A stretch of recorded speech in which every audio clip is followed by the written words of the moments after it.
Well, today marks a pretty important point in this Build a Nation save where we get our first genuine European test that discovers whether this save is going to be realistic or whether we might have some problems with the qualifying rounds. Because today, for the first time, we play a team from a playable league with players on multiple £1,000 a week. Are we going to get found out by the professional opposition, or are we going to march through against the odds again? Time to see if we face a dose of humble pie. Let's go and get into our second qualifying round and see if our European run comes to an expected end.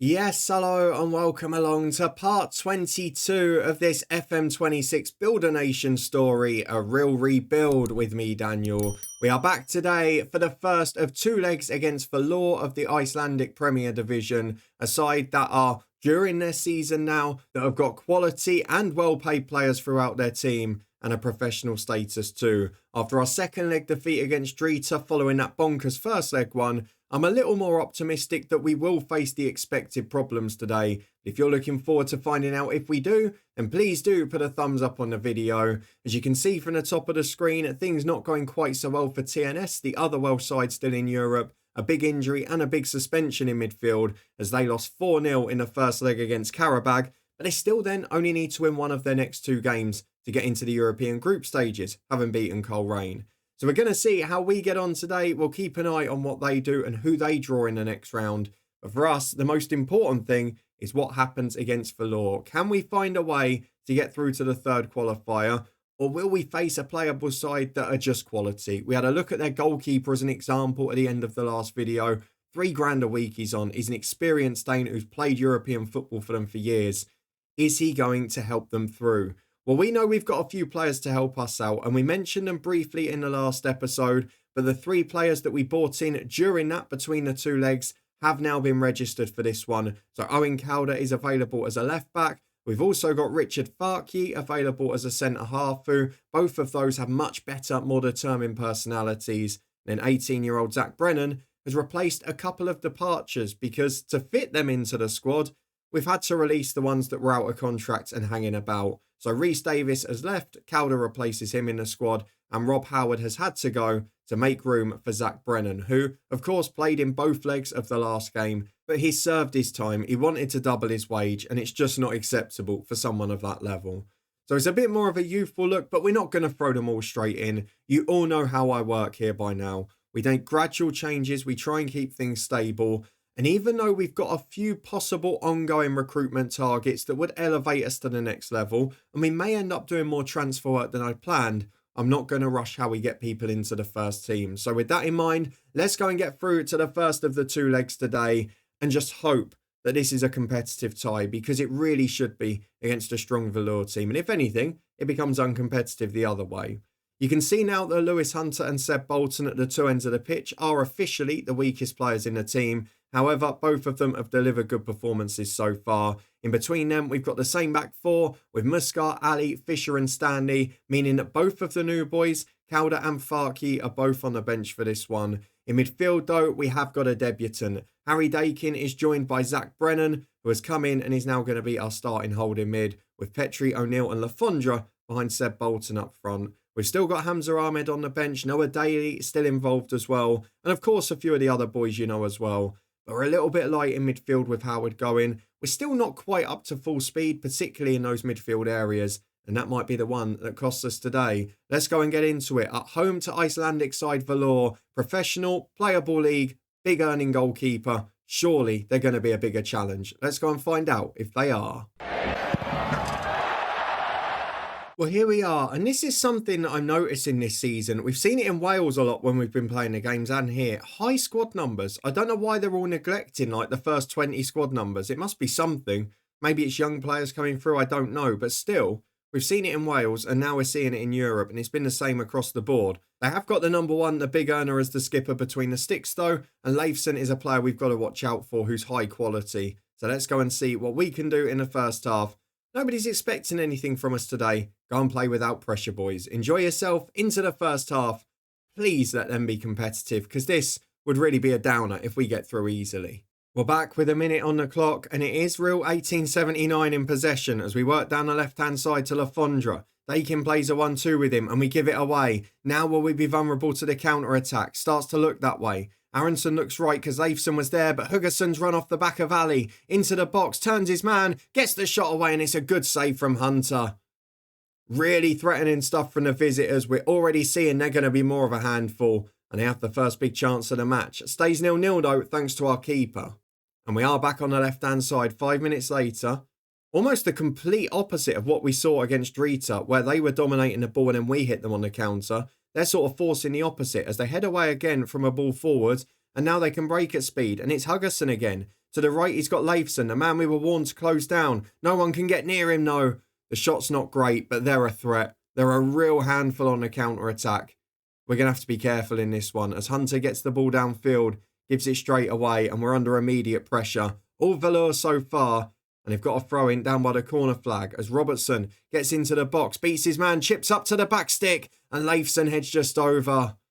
I wouldn't say they've had a golden opportunity, but they're having a lot of half chances, and we're really struggling in this first half. It's becoming a hang-on-in-there job, but this is what I wanted to see. We're playing a professional side with players on thousands a week. It should be difficult. It's into the back post and Ali heads away. Can we nick one on the break? Maybe give ourselves a chance. Lafondra breaking downfield. The wingers causing chaos yet again. Lafondra all the way to the byline. Cross into the back post. Petrie's up. It's just beyond the goal. O'Neill's in though. It's Mikey O'Neill again. We have been battered for 15 minutes. There have been 3 or 4 good chances for Valur. And our first shot of the entire game. And Mikey O'Neill puts it into the top corner. He just keeps delivering on this European stage. Wonderful finish, 1-0. Where has that come from? Because we have been second best for the whole game so far. Well, you look at the match stats here and you almost have to feel sorry for them as they're on the attack again. Robertson to the edge of the box. Will they get the goal they deserve? Not quite. Off the woodwork. So we've now seen Hunter saves. We've seen the woodwork hit. But somehow we're still 1 up. Though this ball's into the back post, it's dangerous. Headed away to the edge of the box and on the rebound just wide. Oh, we're living so dangerously. I cannot explain for the life of me how we're winning 1-0. They've had 5 times the shot, 4 times on target, 3 times the expected goals and more possession. And somehow we're 1-0 up with our only shot on goal. And look at them here, playing out from the back. They're the better side by a million miles. As Leifson, the star man, drops deep to come and get possession. Plays a 1-2 down the right-hand side, though. It's into the back post for Aronson. Stanley away as far as Robertson, who cuts in. Good ball across the box, and there it is. Our luck has run out. Indridi Aronson makes it 1-1. And you know what? That had been more than coming. That has been a demolition job. And the fact that that is only an equaliser is almost a crime against them. Yes, we've done really well to get the lead, but this is a good team we're coming up against. A very different level of opposition. And they're proving so. A wonderful work goal. 1-1 at the moment. Now, if we can get a result at home, that does still help the coefficient. But the way we're playing, I wouldn't hang your hat on it, to be honest. 10 to the break. We're now on level terms. Well, into stoppage time. 2 minutes of it, and we've got 30 seconds to go. Can Valur spring one more counter to deal the sucker punch before the half-time whistle? Robertson down the left has been really good so far, and he's at it again. And that's our best player, Stanley, at right back, who he's beaten with ease. Into the back post to Aronson. And there it is. Hunter comes and doesn't make it this time. He saved our bacon early in the match. He hasn't done here. Valur go 2-1 up. I'm almost relieved to see it because it's too early for us to make big progress in Europe. But my God, they're a good side. They're a big step up. And the playable league does make the difference, doesn't it? Half-time, Rhyl 2-1 down. And Valur look absolutely exceptional. The fact we've scored in this game is somewhat of a modern miracle. Let's go and address the team. We're going to say, they're telling us to say that we're happy. I'm just going to say you've been unlucky so far. Keep them on board. Maybe try and nick a result. If they play like this in the second half, it could be a very long day at the office. Well, 5 minutes gone in the second half. We're back with a Valur corner, and we've just had a little warning that Lafondra has picked up an ankle knock, so we might have to take him off in a minute, as Woodard from distance almost catches Hunter out, and we struggle to get it clear. We are hanging on for a respectable scoreline at this point. Brennan struggling on his debut. Bolton's having no service at all. Lafondra's got a knock. Stanley, our best player, is getting absolutely caned down that flank, as Hunter comes and does claim this one. Oh, this is a steep learning curve here. If we can stay in this tie, I'd be pretty happy at this point. As Hunter goes downfield, we couldn't nick something, could we? Bolton loses out and it's just not sticking. Leifson breaks down the right. No wonder they told us to close him down. Look at him go. Beats his man, gets the crossing. There's 3 in the middle. It's away by Stanley, but only as far as Williamson. The fullback's pushing up. They're getting so aggressive now. Robertson on the left has been brilliant. Back to Williamson again. Into Huggerson, who scored the first, or nearly scored the first. And there's the man who scored a third. Indridi Aronson has made it 3-1. It's a perfect hat-trick as well. Right foot, left foot header. Rhyl 1 of Valur 3. The European dream is over. The overexcitement about the last episode is definitely not worth worrying about. Other than a few leagues that aren't playable, we're going to have trouble here. This Valur team look magnificent. And they have, quite frankly, played us off the park. We're going to make a couple of subs in 5 minutes. But can we just get something to keep us half in the tie? As Williamson gets it a left back again. This could get embarrassing though. Petrie's nicked it. And we've got support inside. O'Neill's there, who's been the only man so far. Stanley in towards Bolton. Loses out in the air. It's as far as Dakin. Back to Bolton again. Dakin finds Lafondra. Goes for the shot just wide. Almost a moment of magic from the young winger. He'll be coming off in a moment, but almost delivered something there. And with an hour on the clock, I mean, we're quite lucky it's 3-1. We're going to take Lafondra off on the left, bring on Noah Daly. We're going to take off Bolton and get Ahmed to run out the youngster. What else do we do in there? I think we'll probably look at Brennan a bit later on. Maybe in defence we want to make a change as well.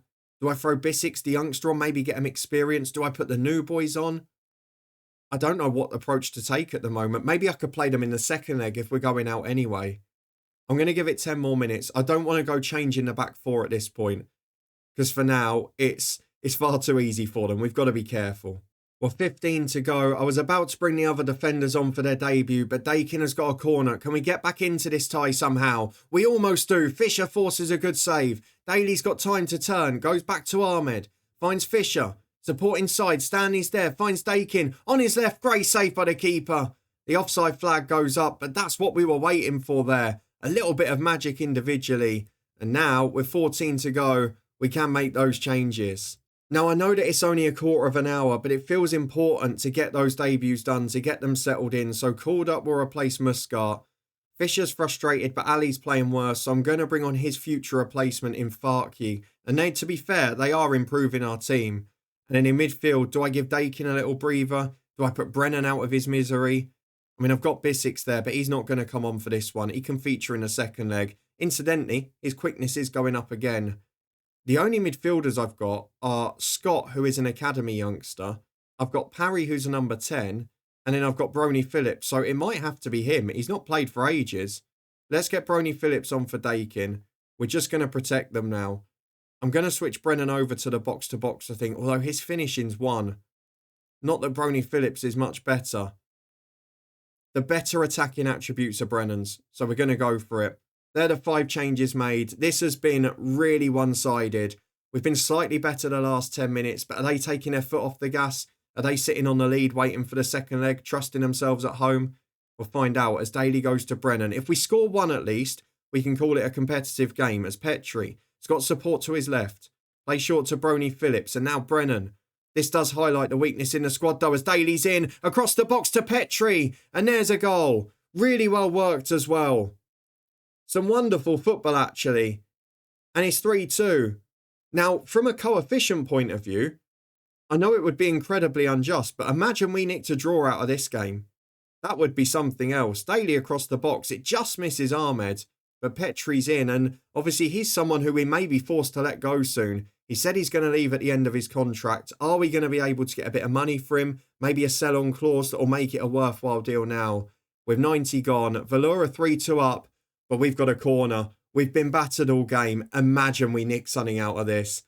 Anything to boost the coefficient or the finances. As Petrie into the back post, it's headed away. Only as far as Hamza Ahmed. It's back to Bronny Phillips. Into Petrie. We couldn't, could we? Kieran Petrie shoots. Oh, it's 3-3. Incredible scenes in Rhyl. It's been a training session for the visitors for 75 minutes. And we're level in stoppage time.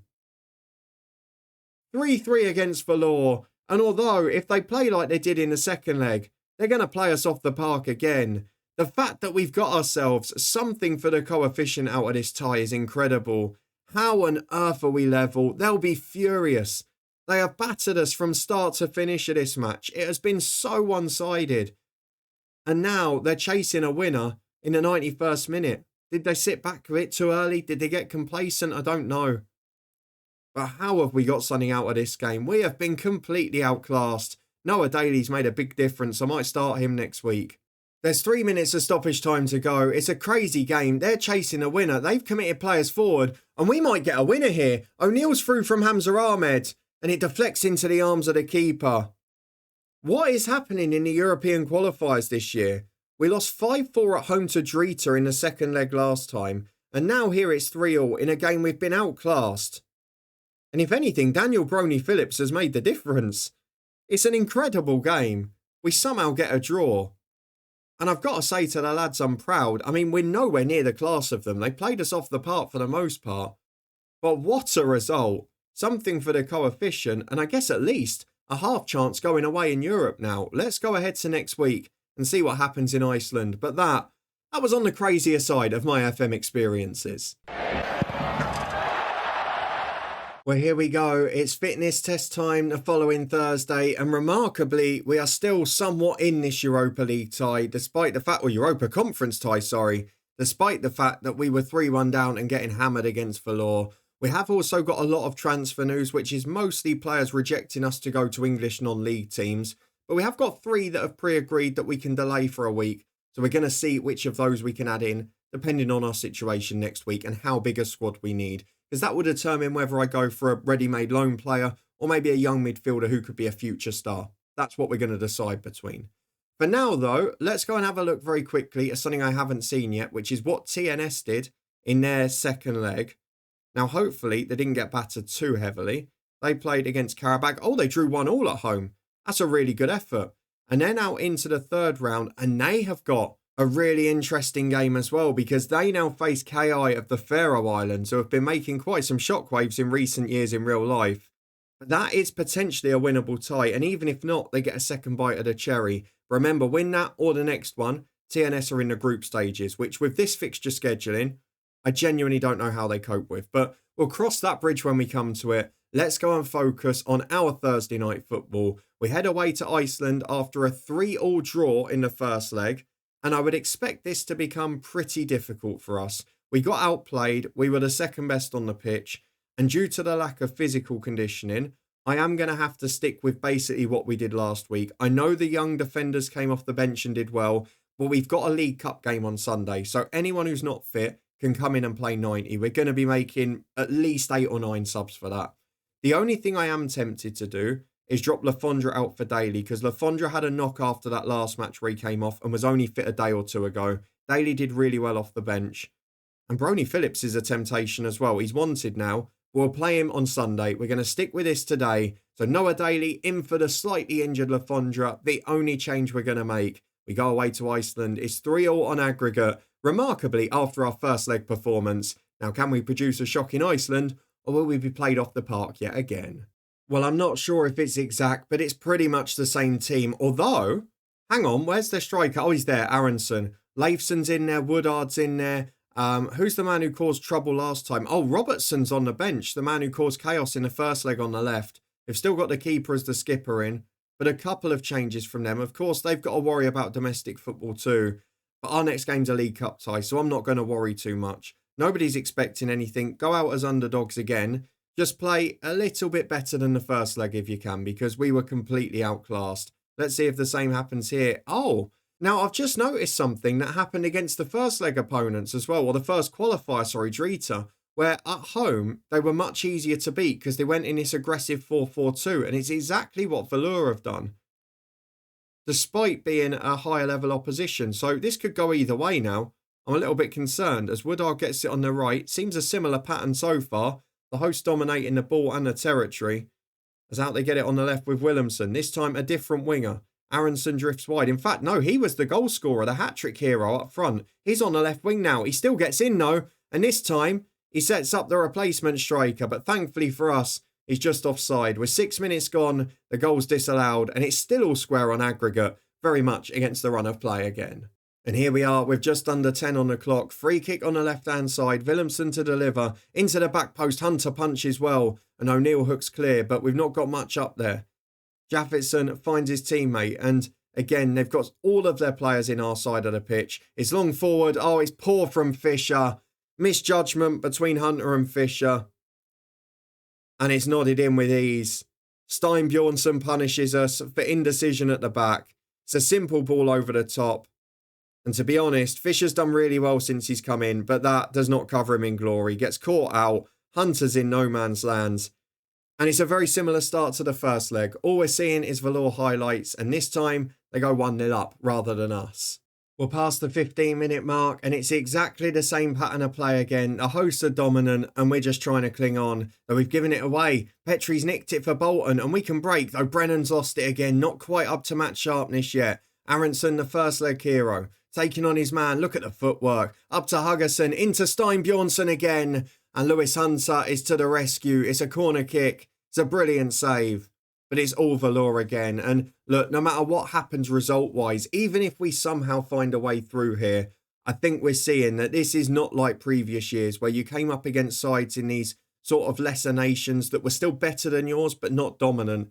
And you ended up getting results. So I remember in the FM23 one with Distillery, where pretty early on we beat Besiktas, who just didn't turn up in Europe.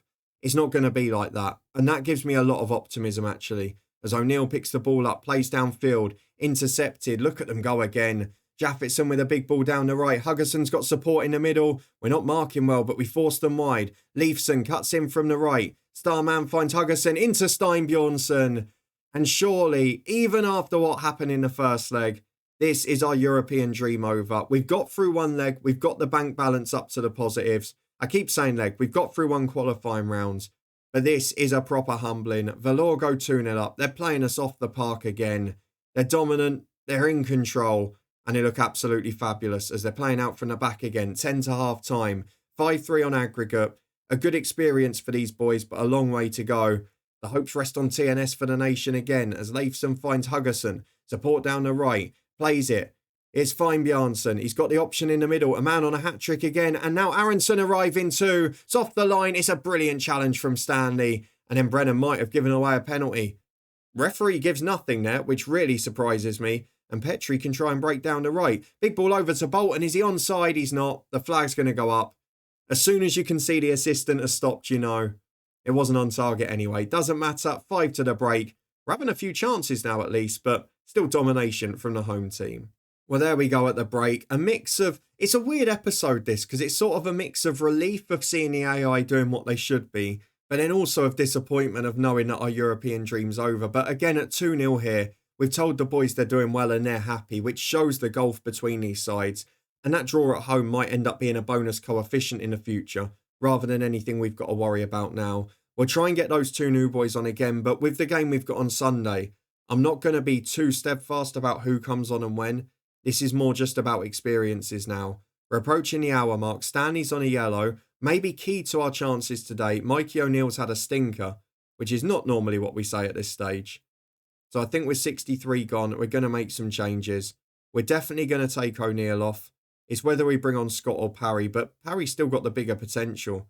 I think we might go for him, but we'll wait and see on that. Stanley will come off for Baldwin, who didn't feature in the first leg. Muscat's really struggled. I'm going to bring Bissix on the youngster. And again, the other two can play from the start of the weekend. O'Neill is going to be replaced in the number 10 by Jack Parry. Ahmed's going to come on for Bolton again, who's not had any service really in these ties. And then Brennan's on a yellow card. The last thing we want is him getting a red. So it's going to be Bronny Phillips, who did really well in the first leg. And he'll be the 5th substitute here. But 25 to go. I've almost given up on our hopes.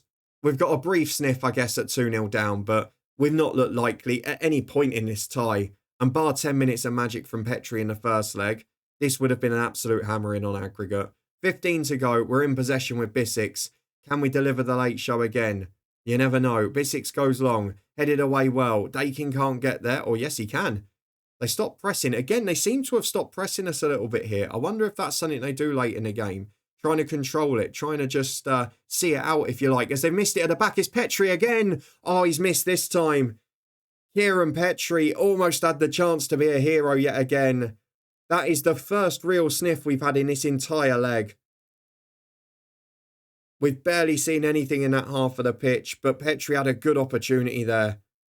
And that could have been 2-1. That could have made it squeaky bum time. Not to be, though. And now the hosts play out confidently from the back again, and they'll probably chase that third to really see it out. Down the right they go with Woodard. It's lovely footwork. Beats Bissix. Beats his man again. Daly supporting but can't do anything with it. Ali clears it long downfield. Knockverson gets it into Ivenson. I guess the beauty is I can look ahead Sunday knowing that as well as the first two defenders getting their first start, we're also going to have another 2 debutants in at least.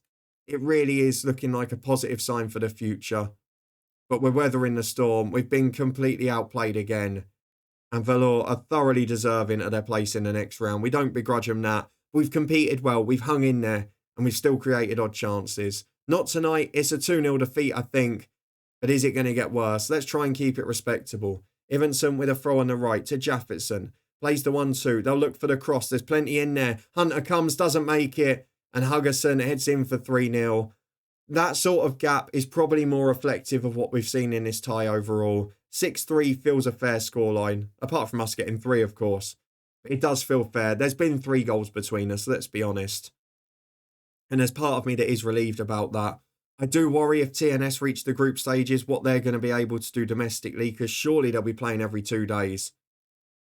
But a good effort. We did so well to get something out of the first leg, but Valur are just too good. The professional side with the highly paid players definitely did show their class this time. It's Valur 6, Rhyl 3 on aggregate, and a 3-0 win on the night. It wasn't to be, but you know what?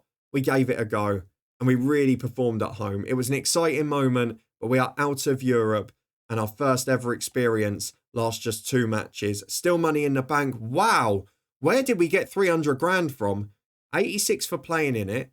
300 grand for losing against Valur. That can't be right. The finances are up to 732. That is a big Brucey bonus.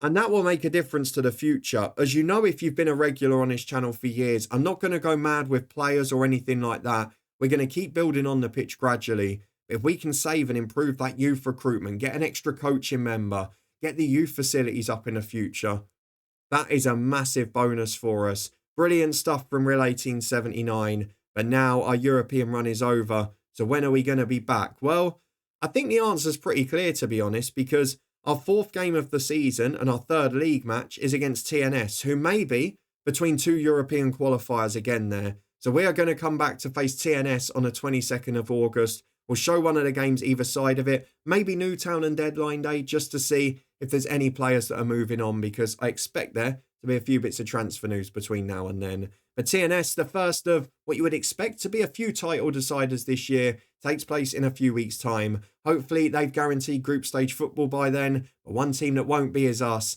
A good run, but thoroughly outplayed by a good team. Valur are through to the next round. If you enjoyed this one, please do chuck a thumbs up on it. Finally, what we expected from the opposition. It does kind of feel nice to know that they still can compete, and maybe we're going to see a bit of reality in this save. If you want to stay up to date and find out if we can improve on that next season, and whether in the meantime we can compete with TNS given their hectic schedule, then please do subscribe and turn that notification bell on. This series continues every weekday at 4:30, and at the weekends we've got special guides and our new series starting soon as well. Keep an eye out for that on Sundays with Burton Albion, a Youth Academy Challenge. You can also follow us on Twitch for regular live streams. Keep your eye out for Cricket 26 stuff, which may appear on here or Twitch as well. But for now, thank you very much for watching. Thank you for cheering us on in Europe. Our first adventure, though, ends in defeat in Iceland. And now we focus on the domestic season once more. I'll see you next time to see how it starts.